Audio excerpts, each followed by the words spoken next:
Vă salut, dragilor! De curând am pus un video despre siropul de mureș și cel din fructe de soc. Și am spus că se poate adăuga zahăr după ce fierbe și lucruri de astea. Am primit multe mesaje în care oamenii foarte supărați au scris că, vai, Ligia, tu recomanzi zahărul. Oameni buni, eu nu m-am referit la zahăr alb. Sunt tot felul de variante de zahăr folosite, zahăr invertit. Există zahăr de cocos, există zahăr de stevia, tot felul de îndulcitori naturali. Puteți să puneți și miere dacă doriți, este alegerea fiecăruia. Eu folosesc, spre exemplu, zahăr din cocos sau zahăr din trestie, din acesta nerafinat, pesticizat și și o variantă foarte interesantă.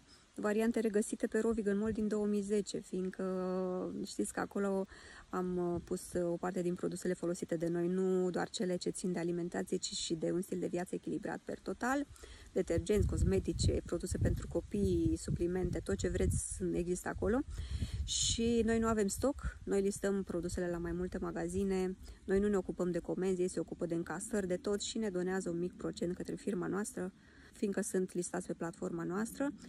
Dar acele produse sunt atent selectate, nu sunt puse la întâmplare, nu acceptăm pe oricine. Pe Raw Vegan Mall am refuzat pe foarte mulți cu produse îndoielnice sau chiar cu produse pe care nu le cunoșteam. Referitor la îndulcitori, tot felul de variante, cum v-am zis. Se pot adăuga cantități foarte mici, fiindcă eu adaug întotdeauna cantități foarte mici, mai ales la cel care se procesează pentru iarnă. Fac și variante fără zahăr. Într-adevăr, fac și variante presate la rece, fiindcă mulți mi-au spus și m-au certat că trebuia să faci varianta presată la rece. Dacă ați fi văzut articolul de pe site, fiindcă mulți au văzut decât video acela scurt de 1 minut, în care n-am putut să zic prea multe, în articolul de pe site despre acest sirop de mureș și mure sălbatice și flori de soc, am menționat faptul că am făcut și varianta la rece, dar care se poate păstra doar la frigideră, aia nu stă peste iarnă.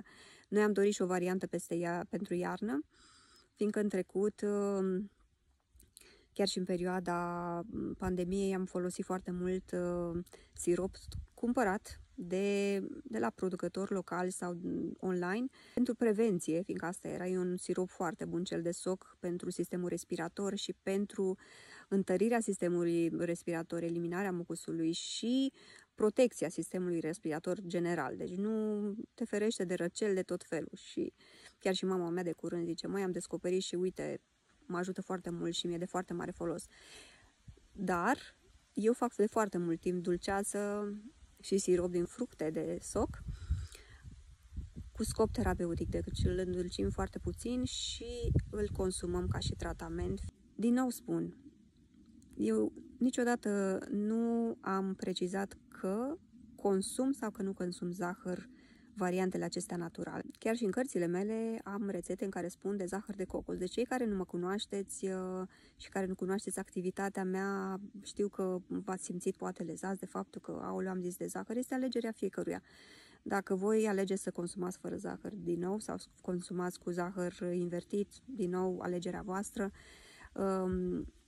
Dar eu v-am spus ce fac oamenii în mod normal și ce fac și eu, adică adaug cantitate mică și eventual dacă mai e necesar ulterior, dar nu zahăr alb. Eu nu folosesc zahăr alb. Am folosit eventual odată zahăr alb pentru fosa septică. Atâta tot. Pentru o fosă septică știți că se adaugă, se pune drojdie din aceasta, o cărămidă din aceea de drojdie și cu zahăr și se toarnă în fosa septică și consumă toate, transformă totul în ceva ecologic și elimină doar apă. Dar nu despre fosa septică este vorba acum, despre zahărul alb și despre zahăr în general. Dar da, eu nu am zahăr alb nici pentru vizitatori, numai zahăr brut, nu brun. Zahărul brun nu este bun. Zahăr alb colorat cu melasă, așa cum am mai zis și în alte videouri. Cam așa despre zahăr și despre faptul că eu nu mă refer la zahăr alb când spun de zahăr, ci la alte variante mai naturale și normal cu măsură, întotdeauna cu măsură, nu mâncăm zahăr pe pâine, cantități foarte, foarte mici și aici mă refer în general și la fructoză, tot așa cantități foarte mici. Deserturi noi facem foarte rar, chiar și din cele naturale, chiar și din cele dulcite cu curmale. Mare grijă la curmale, că am mai spus și în trecut, curmalele toate din comerț conțin zahăr.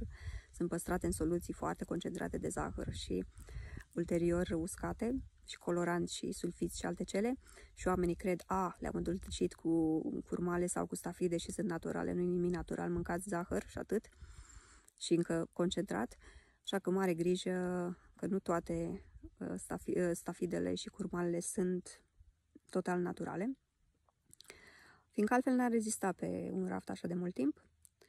Și da, este o discuție foarte lungă și nu vreau să mă tot întind, fiindcă, uite, mă tot întind la fiecare video, dar, cum v-am mai zis și într-un alt video, nu pot să ofer totul prin aceste videouri. Sunt discuții foarte mari, deci eu când țineam prezentări de sănătate, pe un subiect discutam și 2 ore, pe un singur subiect sau pe 2 subiecte. 2-3 ore, deci nu se poate discuta pe un subiect în 8 minute sau 10 minute, nici nu poți să atingi suprafața. Vă trezesc curiozitatea, voi studiați problema, orice fel de problemă pe care o abordez eu și după aia vedeți ce se poate descoperi mai mult pe acel subiect.